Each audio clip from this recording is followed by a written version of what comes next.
નમસ્કાર વિદ્યાર્થી મિત્રો, હું પંકજ રાવત સર સ્વાગત કરું છું આપ સર્વેનું આપણા સૌની ચેનલ પર। દોસ્તો, અહીં આપણે સોલ્વ કરી રહ્યા છીએ વર્ષ 2026 ની બોર્ડ પરીક્ષા માટે ગાલા અસાઇનમેન્ટ, જ્યાં આજ રોજ આપણે સેક્રેટરીયલ પ્રેક્ટિસ અને કમર્શિયલ કમ્યુનિકેશન એટલે કે એસપીસીસી વિષયના પેપર નંબર 3 ના વિભાગ એ અને વિભાગ બી ના એમસીક્યુ અને એસક્યુ જે આપણને 1 ગુણમાં પૂછાય છે તેના વિગતવાર સોલ્યુશનની ચર્ચા કરીશું।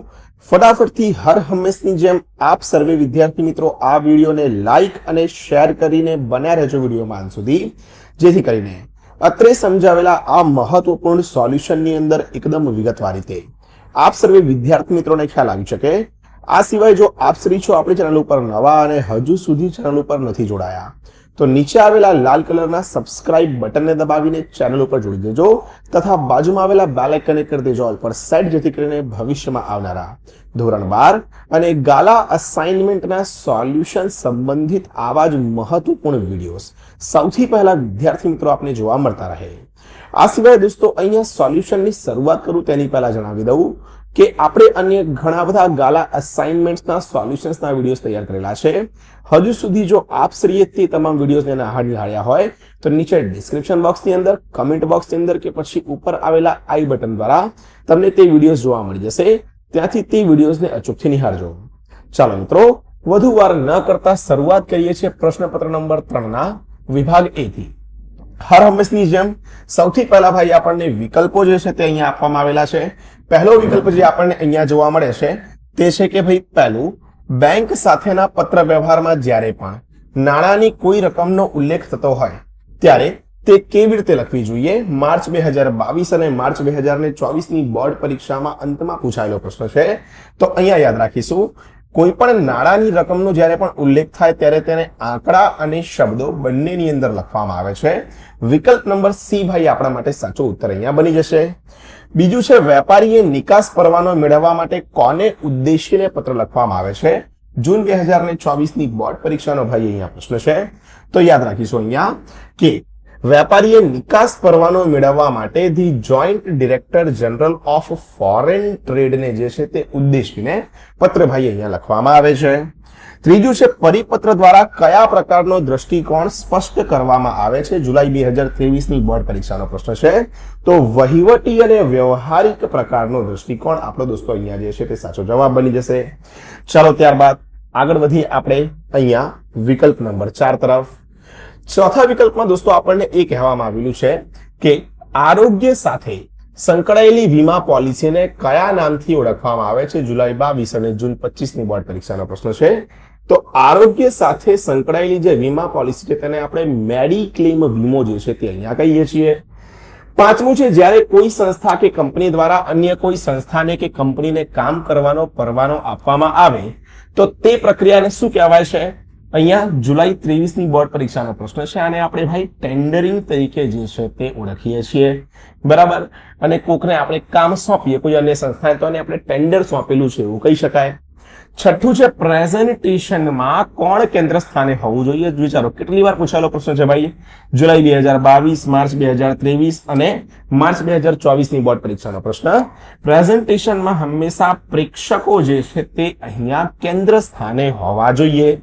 સાતમું, શેરની કેવી વહેંચણી શરૂઆતથી જ રદબાતલ થયેલ છે? માર્ચ 24 અને જૂન 24 ની બોર્ડ પરીક્ષાનો પ્રશ્ન છે, તો આના માટે શું જવાબ બની જશે? અહીંયા વિકલ્પ નંબર બી, ગેરકાયદેસર। ત્યારબાદ દોસ્તો વાત કરીએ આપણે 8મા નંબરના વિકલ્પની। શું કીધું છે ભાઈ 8મા નંબરના વિકલ્પની અંદર આપણને કે શેરના 2 હપ્તા વચ્ચેનો સમયગાળો ઓછામાં ઓછો કેટલો હોવો જોઈએ? જુલાઈ 22, માર્ચ 23 અને 24 ના પ્રશ્ન છે। 1 માસનો જે છે તે શેરના 2 હપ્તા વચ્ચેનો સમયગાળો ભાઈ આપણો હોવો જોઈએ। 9, કઈ ફેરબદલીમાં અવેજનું તત્વ હોતું નથી? તો ફરજિયાત ફેરબદલીમાં, વિકલ્પ બી આપણો સાચો ઉત્તર બની જશે। 10, દેશના વિકાસની પારાશીશી તરીકે કયા બજારને ઓળખવામાં આવે છે? વિકલ્પ નંબર બી, શેર બજારને। 11, ડિબેન્ચર બહાર પાડવા માટે કોની મંજૂરી લેવી જરૂરી છે? Security exchange board of India એટલે કે સેબી ની, વિકલ્પ સી સાચો જવાબ બની જશે। 12મું છે, ડિબેન્ચર એટલે શું? જૂન 25 ની બોર્ડ પરીક્ષાનો પ્રશ્ન। ડિબેન્ચર એટલે ભાઈ ઉછીની મૂડી। મિત્રો આગળ આપણે ચર્ચા કરીએ 13મા નંબરના વિકલ્પની, તેની પહેલા જણાવી દઉં કે હજુ સુધી જો આપ શ્રીએ આપણા ઇન્સ્ટાગ્રામ પેજીસ @dex academy અથવા @પંકજ રાવત સરને ફોલો નથી કર્યા તો આજે જ અવનવી અપડેટ્સ મેળવવા માટે, નવા વિડીયોઝની માહિતી માટે અને પર્સનલી મારી જોડે વાર્તાલાપ કરવા માટે આપણા બંને જ ઇન્સ્ટાગ્રામ પેજીસને ફોલો ચોક્કસ કરી લેજો અને આપણી હયાત ચેનલ જે છે ડેક્સ એકેડમી તેને ભાઈ સબસ્ક્રાઇબ કરવાનું બિલકુલ પણ ના ભૂલતા. જેવી તેવી નકામી ચેનલ્સને આપણે સબસ્ક્રાઇબ કરીએ છીએ, જેવા તેવા પેજીસને ફોલો કરીએ છીએ, પરંતુ આપણા માર્ક્સ વધારે આપણને શિક્ષણમાં ઉપયોગી સાબિત થાય તેવી ચેનલને ભાઈ આપણે સબસ્ક્રાઇબ ફોલો નથી કરતા. તો આજે જ ઇન્સ્ટાગ્રામ પેજીસને કરો ભાઈ ફોલો અને આપણી ચેનલને કરી દેજો સબસ્ક્રાઇબ. અગાઉ જેમ કે મેં કીધું અને ઘણા બધા વિડીયોઝ તૈયાર કરેલા છે, તે તમામ વિડીયોઝની લિંક્સ કમેન્ટ બોક્સ, ડિસ્ક્રિપ્શન બોક્સમાં પણ આપેલી છે. પછી ઉપર આવેલા આઈ બટન દ્વારા પણ તે વિડીયોઝને આપ નિહાળી શકો છો. ચાલો 13મા નંબરના વિકલ્પની વાત કરીએ. તબિયત થોડીક જે છે તે અહીંયા નરમ છે, જેના લીધે અવાજની અંદર ફેર જે છે તે ક્યાંક ને ક્યાંક જોવા મળશે. તે બદલ આપ સર્વે વિદ્યાર્થી મિત્રો અને પ્રેક્ષક કરતાઓ પાસેથી માફી ઈચ્છું છું. 13મું છે, કયા પ્રકારની કંપનીમાં સભ્ય માત્ર ચોક્કસ રકમ પૂરતી બાંયધરી આપી હોય અને સભ્ય પાસે શેર ન હોવા છતાં તે કંપનીનો સભ્ય ગણાય છે? તો વિકલ્પ બી, બાંયધરીથી મર્યાદિત જવાબદારી વાળી કંપનીમાં. 14, કંપનીમાં સભ્ય થવા માટે સભ્યની કેવી સંમતિ આવશ્યક બાબત છે? તો ભાઈ લેખિત સંમતિ ફરજિયાત હોવી જોઈએ. 15, મેનેજિંગ ડિરેક્ટરની નિમણૂક થયાના કેટલા દિવસમાં રજિસ્ટ્રારને જણાવવું પડે છે? માર્ચ 23નો પ્રશ્ન છે, તો 60 દિવસમાં. વિકલ્પ બી સાચો જવાબ બની જશે. ચાલો મિત્રો આગળ ચર્ચા કરી લઈએ 16 થી 20 નંબરના અંતિમ વિકલ્પોના પ્રશ્નોની. શું કીધું છે ભાઈ 16 થી 20 નંબરના પ્રશ્નોની અંદર? સૌથી પહેલા 16મું છે, એક વ્યક્તિ વધુમાં વધુ કેટલી જાહેર કંપનીમાં સંચાલક બની શકે? જુલાઈ 22નો પ્રશ્ન છે, તો ભાઈ 10 કંપનીમાં. 17, કંપની સભામાં મતદાન દરમિયાન સરખા મતો પડે ત્યારે કોણ પોતાનો મત આપી શકે? માર્ચ 24નો પ્રશ્ન છે, તો ભાઈ સભાપતિ પોતાનો મત આપી શકે છે. 18, ખાસ ઠરાવની તરફેણમાં ઓછામાં ઓછા કેટલા સભ્યોની બહુમતી આવશ્યક છે? માર્ચ 24નો પ્રશ્ન છે, તો 75% સભ્યોની. 19મો પ્રશ્ન, કંપનીની સ્થાપના ચોક્કસ મુદ્દત માટે કરવામાં આવેલ છે તેવું શામાં જણાવેલું હોય છે? તો વિકલ્પ નંબર સી, નિયમન પત્રની અંદર. આગળ મિત્રો ચર્ચા કરીએ આપણે 20મા અને અંતિમ વિકલ્પની, જ્યાં આપણને કીધું છે કે સદ્ધરતાનું જાહેરનામું કોણ તૈયાર કરે છે? જુલાઈ 23, જૂન 24નો પ્રશ્ન છે, તો સંચાલકો સદ્ધરતાનું જાહેરનામું જે છે તૈયાર કરે છે. આની સાથે પેપર નંબર 3 સેક્રેટરી પ્રેક્ટિસ અને કમર્શિયલ કમ્યુનિકેશન એટલે કે SPCC વિષયની અંદર મિત્રો આપણા વિકલ્પો તમામે તમામ થઈ જાય છે પૂર્ણ. આગળ વિકલ્પ બી ના 1 ગુણવાળા પ્રશ્નોની ચર્ચા કરું તેની પહેલા જણાવી દઉં, સુધી જો આપ શ્રીએ આપની આર્થિક અસ્થિરતાના લીધે કોઈ ટ્યુશન ક્લાસીસ જોઈન નથી કર્યા અથવા તો પહેલેથી કોઈ ટ્યુશન ક્લાસીસમાં જઈ રહ્યા છો અને આપની મજા નથી આવી રહી, તો આજે જ સ્ક્રીન ઉપર દેખાતા નંબર 8866562578 ઉપર સંપર્ક કરો અને માત્ર 50% ફી ધોરણની સાથે જે આપણી સેકન્ડ ટર્મની દિવાળી પછીની બેચી શરૂ થઈ ગઈ છે તેનો આનંદ માણો. 1 અઠવાડિયાનો ભાઈ ફ્રી ડેમો લેક્ચર છે, બિલકુલ પણ ગભરાવાની જરૂર નથી. સરસ મજાની સાથે મળીને જે છે તે બોર્ડની આપણે તૈયારી કરીશું. તો આજે જ 8866562578 નંબર ઉપર સંપર્ક કરો અને જોડાઓ આપણા ક્લાસીસ ડેક્સ એકેડમીની સાથે, જો આપ શ્રી છો અમદાવાદથી તો. ચાલો મિત્રો વાત કરીએ 1 ગુણવાળા પ્રશ્નની એટલે કે વિભાગ બી વાળા પ્રશ્નોની. સૌથી પહેલા 21 નંબરથી હર હંમેશની જેમ ભાઈ અહીંયા આપણી શરૂઆત થશે. શું કીધું છે? સામાન્ય વીમો એટલે શું? તે કયા સિદ્ધાંત પર રચાયેલ ગોઠવણ છે? જીવન વીમા સિવાયના તમામ પ્રકારના વીમાને શું કહેવાય છે ભાઈ? સામાન્ય વીમો કહે છે. તે નુકસાનની ભરપાઈ કરી આપવાના સિદ્ધાંત પર રચાયેલ ગોઠવણ છે. 22, ઈ બુકિંગ તેમજ ઈ કોમર્સ અન્ય કયા નામથી પણ ઓળખવામાં આવે છે? તો ઈ બુકિંગને ઈ રિઝર્વેશન તરીકે અને ઈ કોમર્સને ઓનલાઈન શોપિંગ તરીકે પણ ઓળખવામાં આવે છે.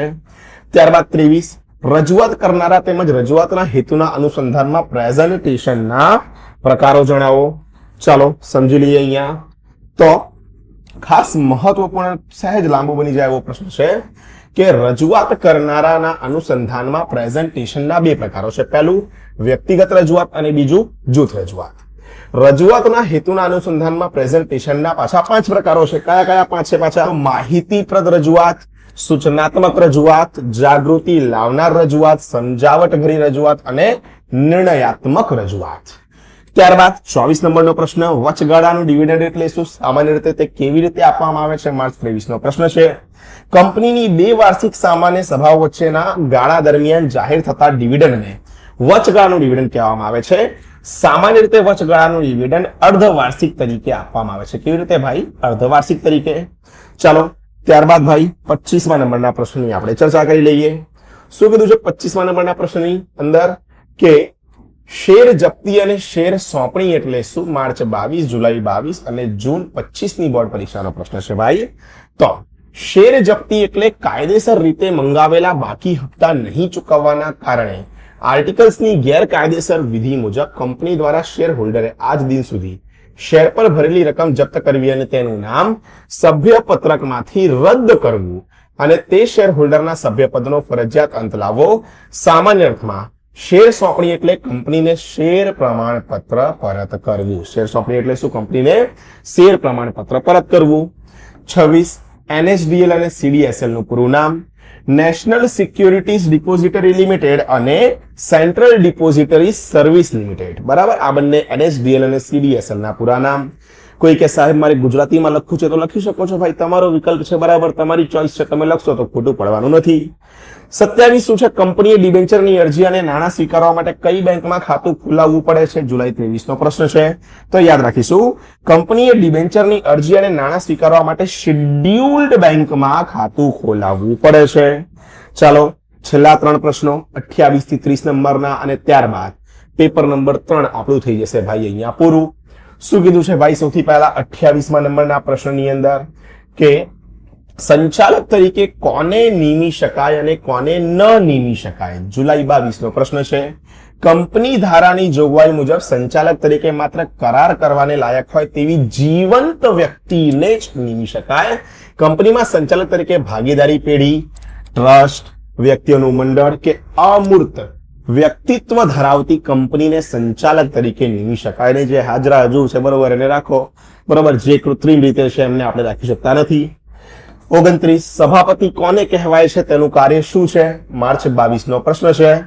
સભાની કાર્યવાહી યોગ્ય રીતે ચલાવવા માટે સભા સંચાલન કરવા માટે કંપનીના સભ્યપદ દ્વારા જે વ્યક્તિની નિમણૂક કરવામાં આવે તેને સભાપતિ કહે છે. સભાપતિ સમગ્ર સભાનું સંચાલન કરવાની કાર્યવાહી સંભાળવાનું કામ કરે છે. 30મો અને છેલ્લો અંતિમ પ્રશ્ન ભાઈ અહીંયા આપણે જરા રજૂ કરી લઈએ. કંપનીમાં વહીવટ કરવો ક્યારે અશક્ય બને છે? માર્ચ 23 અને જૂન 25 ની બોર્ડ પરીક્ષાનો પ્રશ્ન છે. તો કે કંપનીમાં જ્યારે મડાગાંઠ પડી હોય ત્યારે વહીવટ કરવો શું બને છે? અહીંયા અશક્ય બને છે. મડાગાંઠ એટલે કે શું ભાઈ? કંપનીના સંચાલકો વચ્ચે અથવા તો કંપનીના સંચાલકો અને કાર્યકરો વચ્ચે જો યોગ્ય રીતે સંબંધો સ્થપાયા ના હોય, કોઈ ઝઘડા કે અન્ય કોઈ તકરારવાળી બાબત થઈ હોય ત્યારે કંપની અંદર જે છે તે વહીવટ કરવો શું બની જાય છે? અશક્ય બની જાય છે. તો મિત્રો આની સાથે SPCC ના પેપર નંબર 3 ના વિભાગ A અને B નું સોલ્યુશન આપણે અહીંયા કરી દીધું છે પૂર્ણ. આ સિવાય જેમ કે મેં અગાઉ કીધું અન્ય ઘણા બધા વિડીયોઝ તૈયાર છે, તમામ વિડીયોઝ પણ આપ નિહાળી શકો છો. હાલ આજના વિડીયોમાં આટલું જ રાખીશું. મળીએ છીએ જલ્દી જ એક નવા વિડીયોમાં આવા જ કેટલાક મહત્વપૂર્ણ મુદ્દા અને ટોપિક તથા સોલ્યુશનની સાથે. વિડીયો લાઇક શેર કરવાનું બિલકુલ ના ભૂલતા, ચેનલને સબસ્ક્રાઇબ કરી દેજો. મળીએ છીએ જલ્દી એક નવા વિડીયોમાં આવા જ કેટલાક મહત્વપૂર્ણ સોલ્યુશનની સાથે. ત્યાર સુધી થેન્ક યુ સો મચ. જય હિન્દ, વંદે માતરમ.